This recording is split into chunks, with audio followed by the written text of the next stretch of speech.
이게 정재현 박사라고 하는 분이 계십니다. 미우주항공국 나사에서 일하시고 지금은 자동 우주 온도 제어 장치 이 분야에서 아주 탁월하신 분입니다. 그러니까 우주에 올라가는 모든 우주선의 95%를 이분이 만들지 않으면 우주에 올라갈 수 없을 정도로 아주 독보적인 분입니다. 얼마 전에 여기 런던에서 간증 집회를 하고 가셨는데 콜롬비아호라고 여러분들 기억하실지 모르겠는데 고전에 이제 챌린저가 1986년에 이렇게 탁 떠가지고 76초 만에 폭파가 됩니다. 연료통에 있는 냉각장치에 대한 온도를 조절해 주지 못했기 때문에 터져버렸습니다. 우리도 인생을 살다 보면 이게 화가 날 때 있는데 그걸 통제하지 못하면 인생이 어려움을 겪습니다. 그 후에 콜롬비아호가 우주에 있는 모든 일들을 마치고 다시 지구로 귀환하다가 또 터져버렸습니다. 바로 이 온도 조절 장치 때문이었습니다. 이 정재현 박사님이 다시 이것을 만드셔서 디스커버리가 우주선을 왔다 갔다 왕복을 합니다. 이분이 늘 하시는 말씀이 있습니다. 오늘 최선을 다하지 않으면 내일의 성공은 기약할 수 없다. 오늘 내가 성실하고 깨끗한 성공을 못했다면 내일의 영광은 결코 기대할 수 없다. 이분은 자기가 하는 회사의 CEO인데 300~400명 되는 분들을 자기 사무실로 불러오르지 않습니다. 늘 자기가 찾아갑니다. 이유는 직급의 차이는 있지만 회사에 기여하는 기여도는 다 똑같기 때문이다. 오늘 우리가 이렇게 예배드립니다. 하나님이 저와 여러분들을 모두 동일하게 사랑하시고 찾아가기를 원하신다는 것입니다. 이분은 늘 새벽에 그러니까 일평생을 20살 때부터 지금까지 새벽 4시에 일어나셔서 밤 12시에 주무십니다.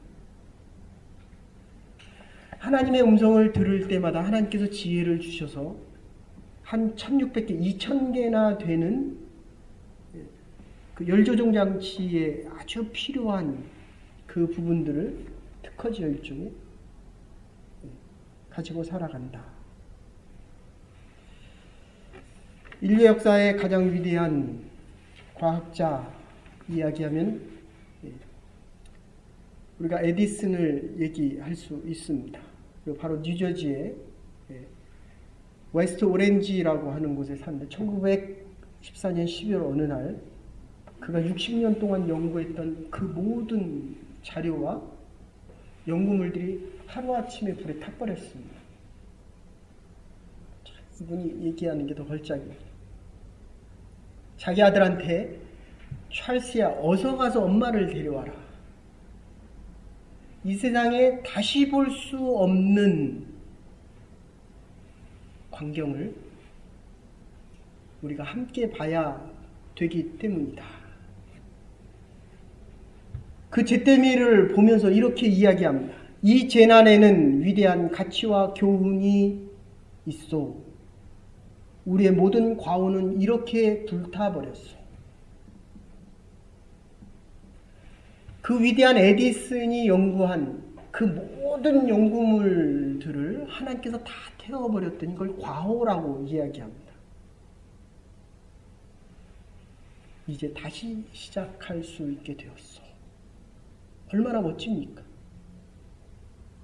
저 같으면 아마 일평생 남은 인생 할 능력도 없지만 했다면 아마 일평생 잠 못 자고 살아갔을 겁니다. 이제 다시 시작할 수 있어. 하나님 앞에 감사하십시다. 믿음은 바라는 것들이 실상이요 보지 못하는 것들의 증거다. 히브리서 11장 1절에 이야기합니다. 믿음의 사람들은 다른 사람이 보지 못하는 것을 봅니다. 믿음의 사람들은 다른 사람이 듣지 못하는 것을 듣습니다. 믿음의 사람들의 특징은 다른 사람이 생각하지 못하는 것을 생각합니다. 기쁜 일이 있을 때 기뻐하고 슬퍼할 때 슬퍼하고 다른 사람이 하는 대로 살아가는 것, 이것은 그리스도인의 모습이 아닙니다. 믿음으로 보고 믿음으로 듣고 믿음으로 생각하고 여기에 그리스도인의 믿음의 준거, 그리스도인의 틀이 있습니다.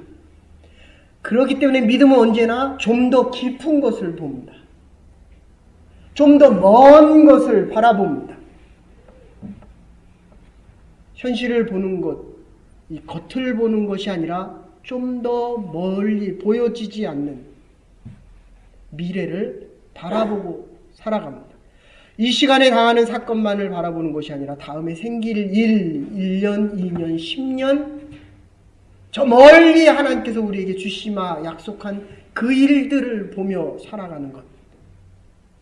하나님의 섭리를 보고 하나님의 뜻을 보고 구체적인 하나님의 사랑을 느끼고 살아갈 수 있는 것. 이게 그리스도인입니다. 이 성경의 주석 아주 중요한 성서학자 두 분이 계십니다. 그 중에 한 분이 바로 이 매추앤과 바클레이 하는 분입니다. 바클레이 주석은 저희 목회자들에게 아주 중요한 주석 중에 하나입니다. 당신이 어떻게 이러한 위대한 주석을 써가고 있습니까? 그분이 보청기를 보여줍니다. 나는 다른 소리를 들을 수가 없습니다. 그렇기 때문에 10시부터 새벽 2시까지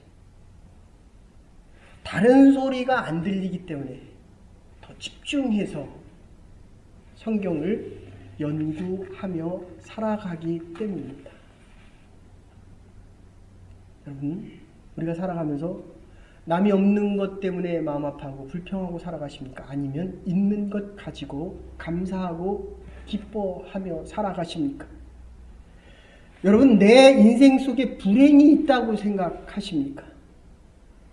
그런데 믿음이 있는 사람들은 이 불행을 통하여 하나님의 음성을 들을 수 있습니다. 불행을 통하여 하나님의 역사를 보고 하나님의 인도하심을 봅니다. 하나님이 나에게 하시고자 하는 일을 아주 구체적으로 볼 수 있습니다. 하나님께서 나를 향하여 무엇을 말씀하시는지, 나를 어디로 인도하기를 원하시는지. 그렇기 때문에 이 믿는 사람들의 의식 속에는 불행이라는 것이 없습니다. 다만 하나님의 특별한 인도하심이 있을 뿐입니다. 나의 행복, 나의 불행, 나의 성공 이 자체에는 관심이 없습니다. 하나님의 뜻이 어디 있는지를 생각합니다. 현실의 모든 것, 얽매이는 것이 아니라 여기서 벗어나서 하나님께서 우리에게 하시는 미래적인 약속, 하나님께서 저와 여러분에게 하시는 이 약속, 하나님께서 이 교회에 하시는 그 큰 일들을 보기를 원하신다는 것입니다. 유명한 역사학者중에 토인비가 있습니다. 얼마나 유명합니까? 토인비가 역사에 대한 사람의 태도를 3가지로 요약합니다. 여러분 어떤 유형이고 어떤 유형에 들어가십니까? 어떤 사람은 배를 타고 가면서 먹을 것만 있으면 됩니다. 자기가 먹을 것만 있으면, 잠만 재워주면 밖에서 무슨 일이 일어나도 관심이 없습니다. 세월호 선장과 똑같습니다. 화투를 치고 있었고 술을 마셨고 자기가 원하는 대로 자다가 배가 깨지니까 자기만 도망 나옵니다. 두 번째 유형의 사람들은 배를 타고 가면서 밖에 아름다운 풍경이 있으면 너무 아름답다고 이야기합니다.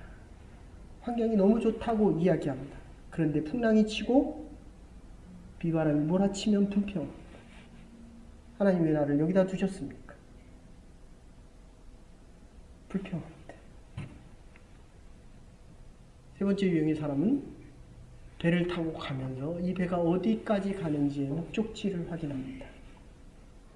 지금 여러분들이 여기 있지만 하나님께서 나를 어디로 인도하실지 바로 이 목적 때문에 열심히 살아갑니다. 정말 최선을 다하여 살아갑니다. 하루를 일주일처럼 살아갑니다. 그래서 이 토인비에 대한 역사 이해 속에는 이 자연이 내추럴하게 진행되는 것이 아니라 하나님께서 관여하신다는 것입니다. 지금 저와 여러분들이 마음대로 여기 나와서 예배드리는 것이 아니라 하나님의 계획 가운데서 저와 여러분이 이 자리에 모여서 하나님 앞에 예배 드린다는 것입니다. 하나님이 역사를 직접적으로 주관하고 계십니다. 하나님이 저와 여러분의 역사를 직접 인도해 가고 계신다는 것입니다. 유명한 신학자 칼바르트의 이야기로 한다면 인브레이킹입니다. 하나님께서 내 삶에 직접 들어오신 것입니다. 하나님께서 우리의 교회 안에 직접 오셔서 저와 여러분들을 하나님의 말씀과 예배 안에 만나게 하시는 것입니다. 그래서 두 번째, 이 역사 속에는 시작이 있고 마지막이 있습니다. 어떻습니까? 연애할 때 처음 손을 잡을 때 이게 너무 짜릿했습니까? 전기가 막 와서 하늘과 땅이 이게 하나가 되고 우릉쾅쾅 합니까? 여러분들 손을 아무나 함부로 막 잡지 마십시오. 정말 잡아야 될 그 사람을 기다리고 또 기다리고 또 기다려서 그 한 번 잡아야 이게 정말 새롭게 느껴지는 거예요.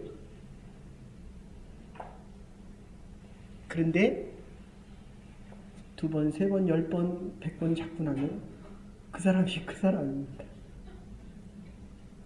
2015년 부활절이 3주 남았습니다. 이 부활절을 어떻게 맞이하고 싶으십니까? 2014년과 똑같을 것 같으십니까? 아닙니다. 일직선에서 그는 과거고 현재와 미래가 약속되어 있습니다. 다른 날입니다.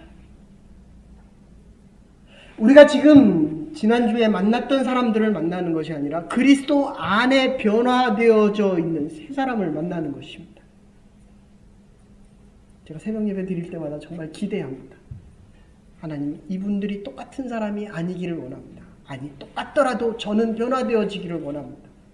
하나님, 저 사람은 똑같은 설교를 하더라도 내가 변화되어진 마음으로 하나님의 말씀을 듣고 싶습니다. 이게 믿음의 사람들이 하는 고백입니다.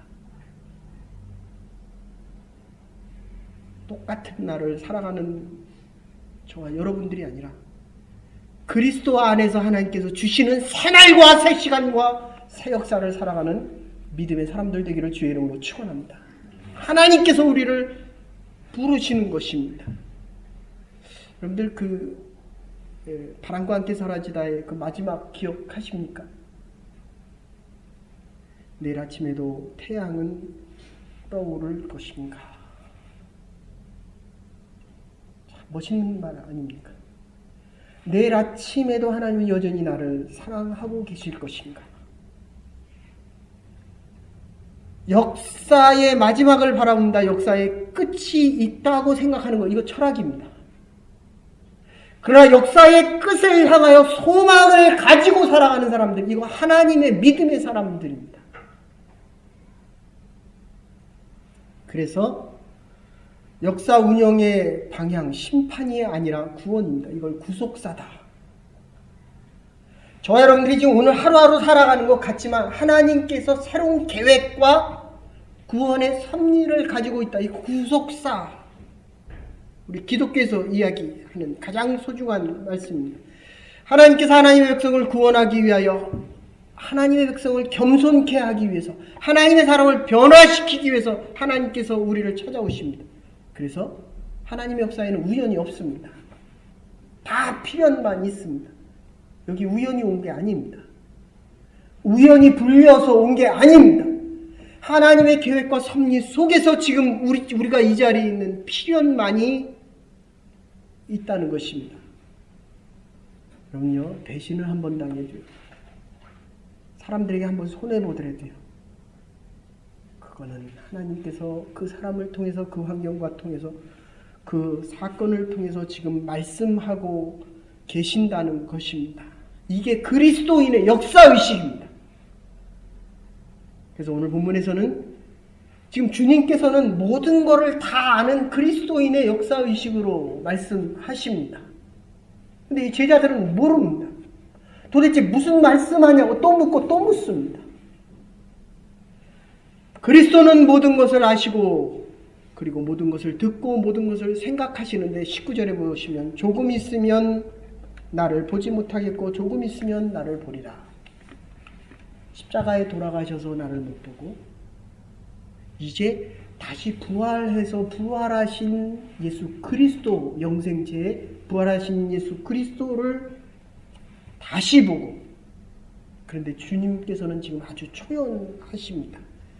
내일 십자가를 지시는데도 이 현재와 미래, 죽음과 부활, 현재와 영생을 놓고 이야기하시는데도 아무 두려움이 없습니다. 고통은 사실이고 실제입니다. 그런데 이 미래적인 부활의 약속이 현재의 고난과 아픔을 집어삼킨다는 것입니다.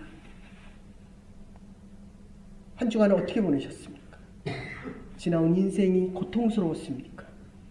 주께서 약속하시는 이 소망의 날들을 바라보실 수 있기를 바랍니다. 앞으로 펼쳐질 일들이 두려우십니까? 그 두려움을 하나님 앞에 의탁하십시오. 하나님께서 약속하시는 그 구원의 날들이 있기 때문입니다. 그래서 예수님께서는 이 십자가를 지실 때 이 가야바가 얼마나 모순되는 일을 합니까? 빌라도는 정말 예수님이 의로운 줄 알면서도 십자가에 못 박습니다. 그나마 12제자 중에 수제자였던 베드로는 있었어야 되는데도, 죽었다 살아난 나사로는 있었어야 되는데도, 가룟 유다의 속임 속에서 예수님께서 십자가에 달려 돌아가실 때 예수님은 아주 태연하게 나의 원대로 하지 마시고 아버지의 뜻대로 하십시오. 내게 주신 잔을 내가 마시지 않겠느냐. 지금 너희가 근심하여 있지만은 내가 십자가에 지면 너희가 근심하지만 조금 있으면 다시 나를 보니 너희가 기쁠 것이다.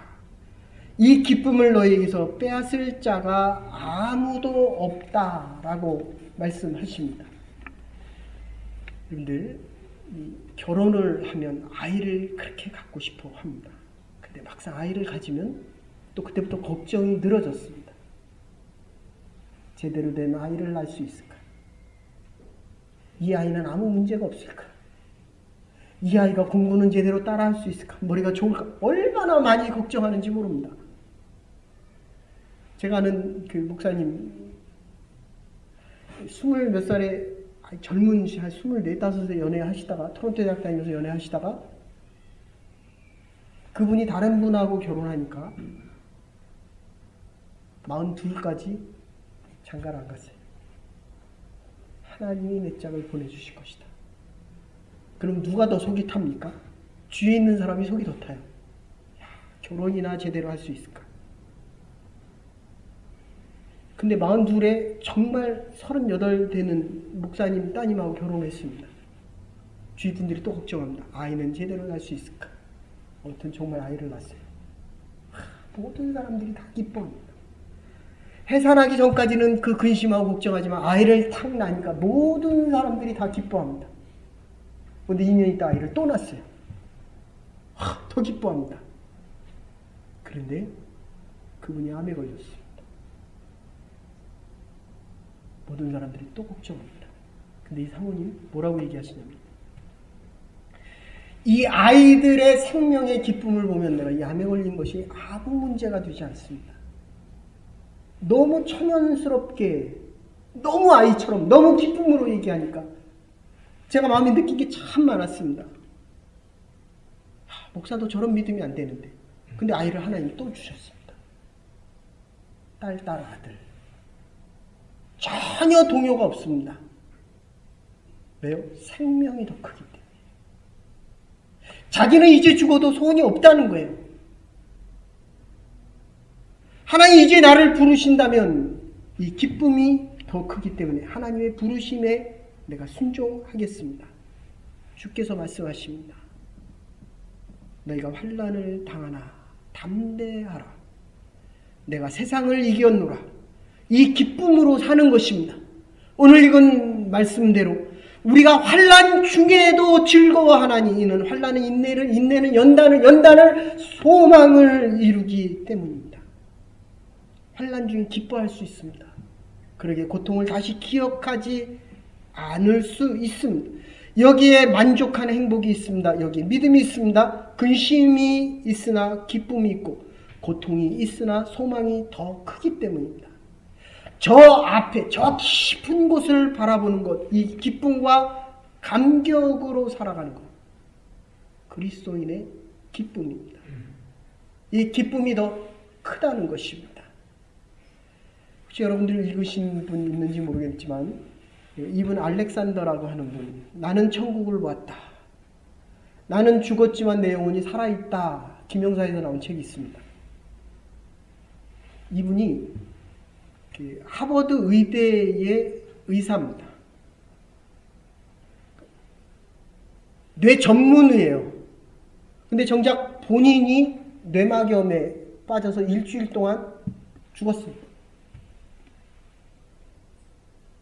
자기가 쓴 그 뇌에 대한 전문 논문만 150편이고 발표를 한 게 200회가 넘습니다. 이분이 터미네이터 얘기하면서, 터미네이터는 뇌의 작용이 끝나고 나면 모든 게 스탑되잖아요.